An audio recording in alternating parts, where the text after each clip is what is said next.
So now we're going to go into the defensive side of the ball, and defensive end Paul Spicer pretty much is the beginning of where I'm looking at in terms of the defense.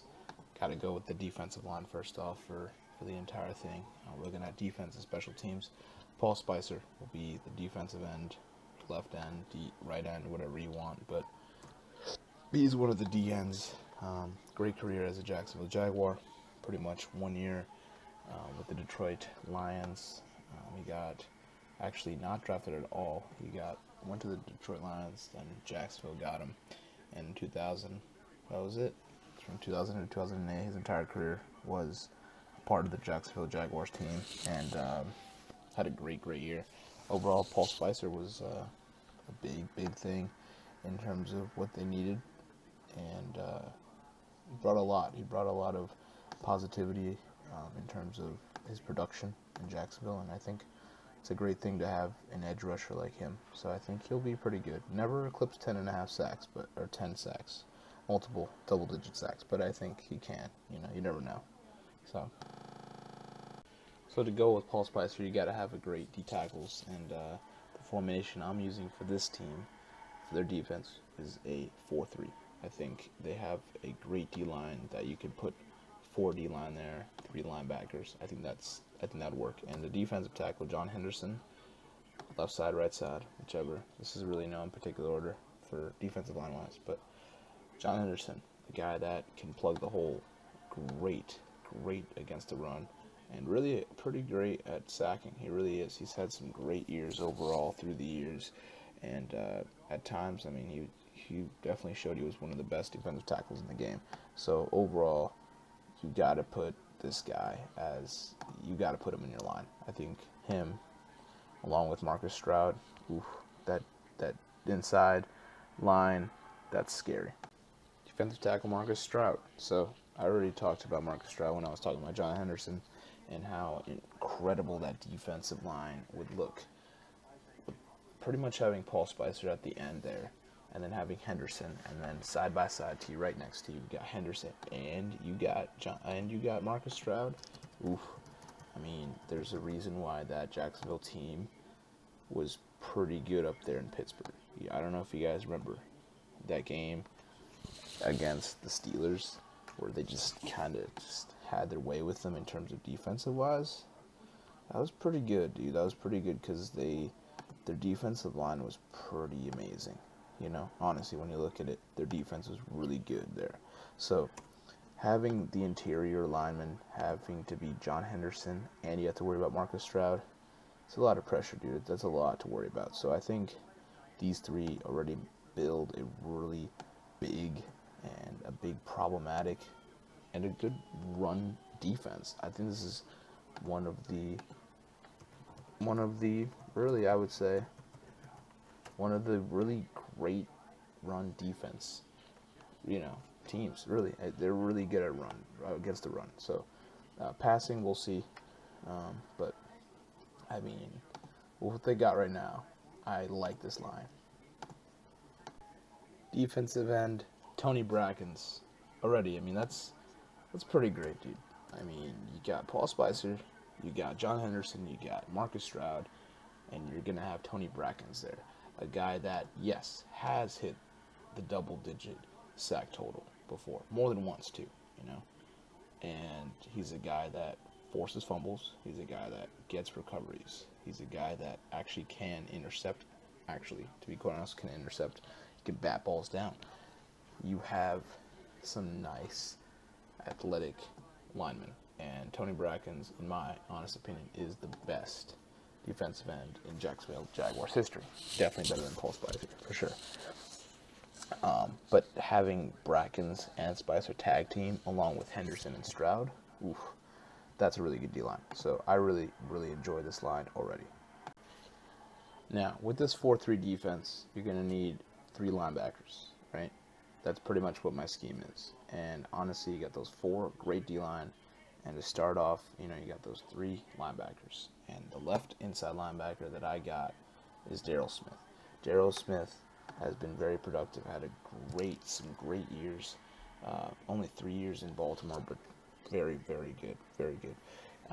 His last year in Tampa wasn't the best, but I mean, you're looking at a guy that's been very productive his entire career, a guy that you could see on a ballot for Hall of Fame. So, and this is a guy that has been mainly a Jacksonville Jaguar his entire career. So, what he's done there, pretty much he can do everything. He really is a tool kind of guy. He really can get there to the player, can tackle pretty well, really good at sacking, can get those opportunities, can get fumble recoveries, can force fumbles, can run it for touchdowns, can get safeties out there, can bat balls down, like he even gets interceptions. Like, honestly, this is a guy that you gotta pay attention to all the time, and I really believe this would really worry a lot of offensive firepower that you got in all-time teams. So Daryl Smith is a really good acquisition for this defense. Middle linebacker, Paul Posluszny. So, in my opinion, NFL teams really, they would tell you themselves that the really a very, very, very important key piece to any team, specifically defense, is the middle linebacker position. And you need a really good middle linebacker. You need a guy that's going to be there, the captain of the defense, and that's what Paul Posluszny is. That's what he brings. First of all, he's had great years playing for Buffalo, but most of his years right now has been Jacksonville. Ever since going to Jacksonville in 2011, hasn't changed a bit. He's been through some rough years, of course. He's been through a lot of losing years. So I really applaud his loyalty and his just dedication to continuously become a great player. And he is a fantastic player. Paul Posluszny is a fantastic player because he always racks up a lot. Just, he's all over the field. You have to be aware of what he's doing because he's a tackling machine. But he's more than that. He's in everything. He's in everywhere. He's a chaotic beast. And in my opinion, having him out there at the middle linebacker position, yeah, I like Daryl Smith and Paul Posluszny right there. Great defense right now. I'm really stacked. I'm really stacked. I'm really stoked about this defense as of right now. I'm kind of pumped about this defense. All right, so right inside linebacker will be Telvin Smith. You're looking at pause is the middle. The left end is Daryl Smith.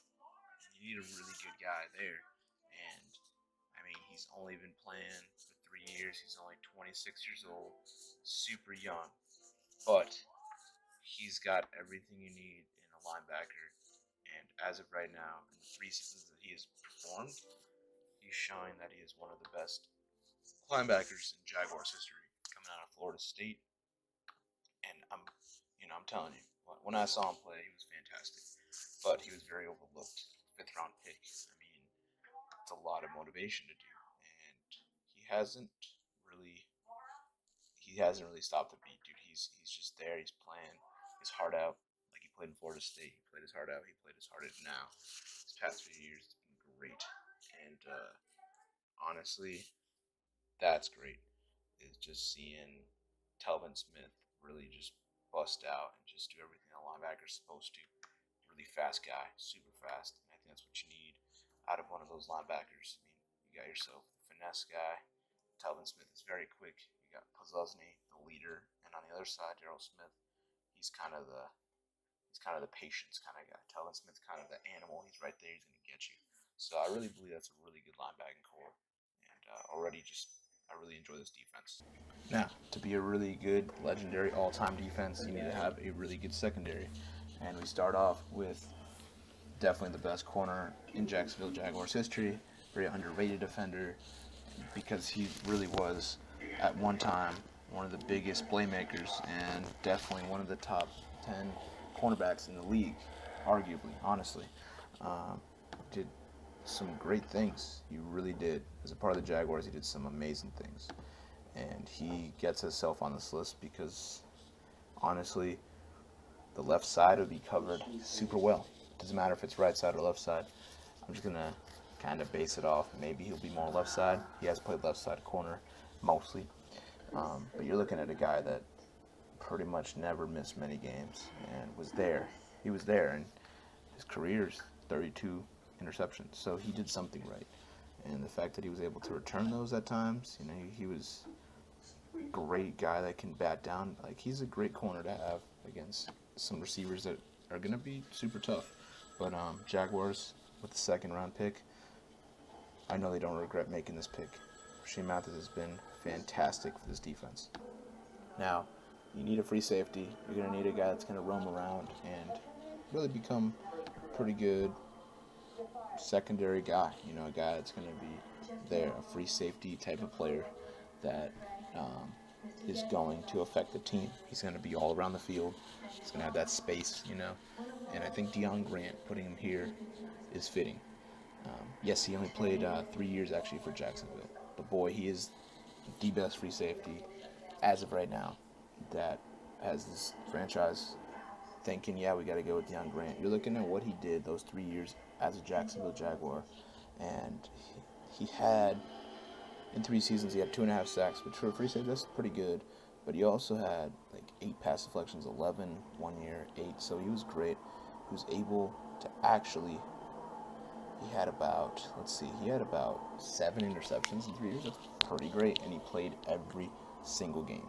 So, you know, the fact that he was able to force some fumbles in there, the fact that he's able to tackle just his entire body of work and the entirety of how he is as an individual, how he played, yeah, he deserves to be the free safety of this team, and I think it's pretty fitting for him to be on it.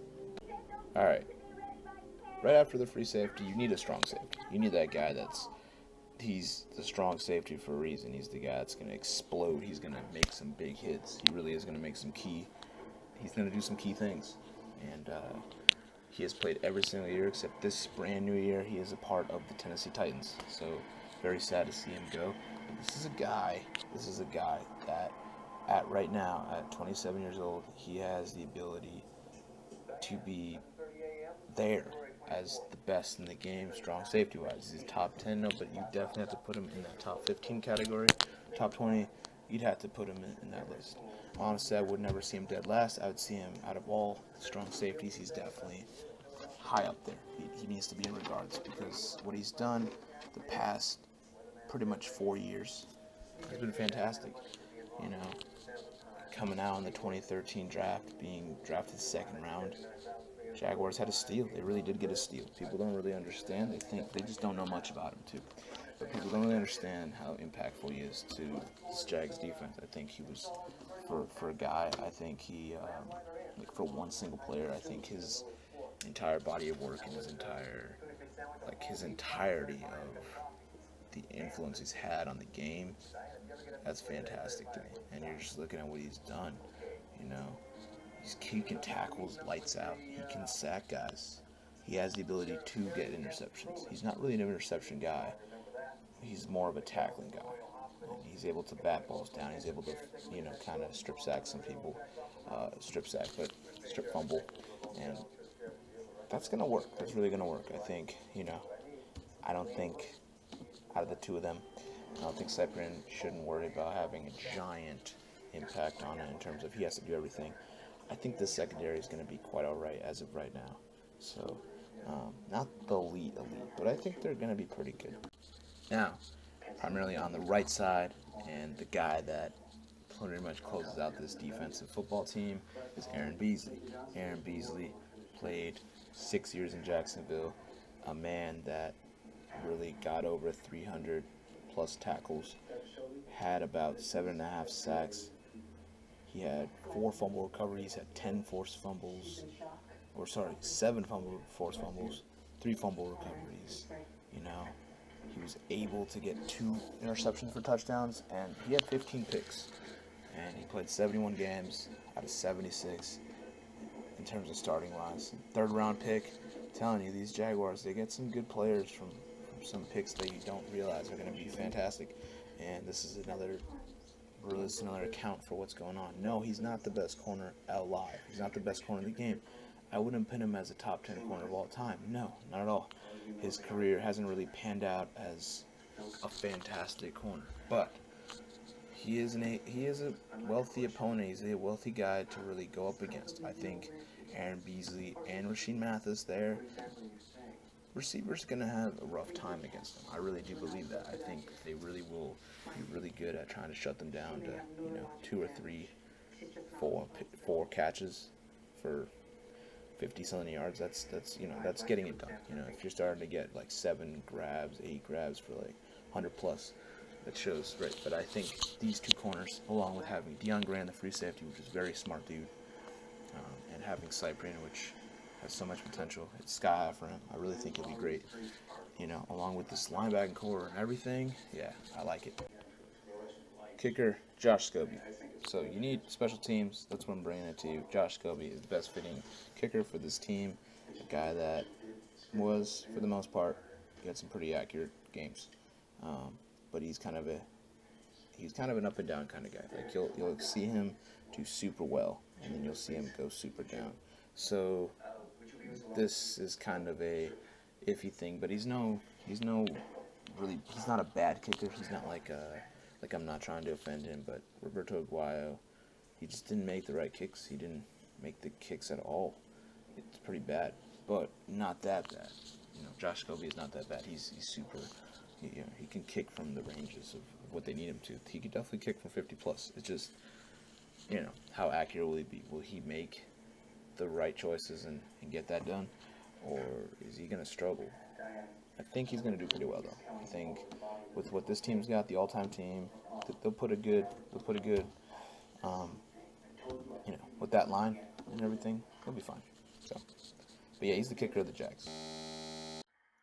Okay, punter will be Brian Barker, best punter in NHL. Jeez, in Jacksonville Jaguars history. This is not hockey. This is football. Anyway, Brian Barker, yes, he is the best punter. They've got a guy that had an average of 42.1 average per punt, which is, that's pretty much all you want. You want distance. You want a punter that can kick it to a pretty good field, kind of a, if you're at deep in your zone, you want to have a punter that can kick it pretty far and get them kind of stalling, see if they want to run. If not, they definitely want one of those high punts that they can kind of fair catch it so they don't have to chase them. They don't have to have positive yards, They want to be at the kind of 20-yard line, Obviously around that's fantastic, 30, it's more realistic kind of area.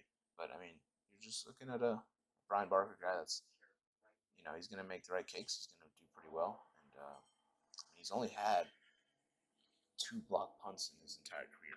So he's barely, barely it's going to happen. He's always pretty good at what he does. And, he's not an all-pro for nothing. So you got to put Brian Barker up in here. He's the best punter they got. Now, you need a return man. Returner for them is Mike Thomas. No, I wouldn't really put him in my class of elite return men, but he's a fast dude. He's a super fast dude, actually. He's a big 4th round in the 2009 draft. He's a guy that, yes, he can actually be a pretty good receiver. He is a wide receiver, after all. Great receiver. I think he'd be fantastic if they need that kind of spark on the offense. If Jimmy McCardle, someone's struggling, or they can just put another scheme where he's in it. That's pretty cool. But you're looking at a guy that for punt returns, for the most part, was pretty great. Was pretty good. 28 returns, kick return wise, had an average of 24.2. It's not too bad. Same thing with punt returns. He had pretty much combined of 76 returns combined, 620 yards and a touchdown. His longest run was 78, so his average return was about 8.2 yards. But you're looking at a guy that, yeah, he got it done. He was able to, be that guy that will do his duty, really. You need a return man. He's a fast dude. He really is a fast dude, and he can be very much idolized in terms of how he plays at the receiver position as well. So it just gives him some good depth in there. I like the return man. Now you need a coach. You need a guy that's going to lead, that's going to be the face of the franchise, the face of the people, telling these players, you got to do your job. You got to do everything you need to win games. That's Tom Coughlin. Tom Coughlin will be the coach of this Jaguars team, basically because of his impact with the Jacksonville program. Really, we all know, for the New York Giants organization, Super Bowl champion twice, and you never know. He might be a coach of those Giants teams. You'll stay tuned and find out the all-time Giants teams. But I mean, you're looking at, before he was a Giant coach, he was really good actually as a Jaguars coach. His first year in the NFL, first year coaching in '95 was with the Jacksonville Jaguars team. He got him from being 4-12 to being the next big threat and being that team. '96, it took a big step getting into the AFC Championship game. And after that, from '96 all the way to '99, they all had very big chances of getting to a Super Bowl. They really did. In 2000, 7-9 record, unfortunately getting fired. But it doesn't matter about that 7-9. It matters about his impact for this program. I think, no, he didn't really build a winner kind of thing. But from '95 to 2002,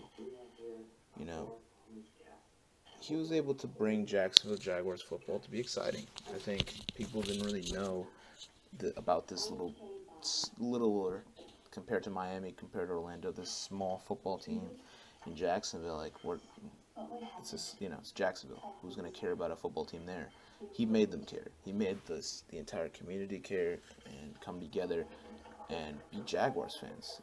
And to this day, no, they have a hard time as a franchise getting to where they want to get, which is the playoffs. I think they are. I think they are very much playoff bound, depending on how the QB works. If Blake Bortles is a really good year this year or not, that's hard to see. It's only one game. So overall, though, he set a path of what Jaguars football should be. It should be entertaining. It should be about some thunder, some lightning. Had a Burnell, and he had guys in his defense. He had an Aaron Beasley in there. Was able to have great guys to play for him. And that transitioned to the New York Giants, and he was able to win because he had better players, better personnel. But if you translate this all to one giant talent, I feel like this Jaguars team can go somewhere super far. But that's up to you to debate.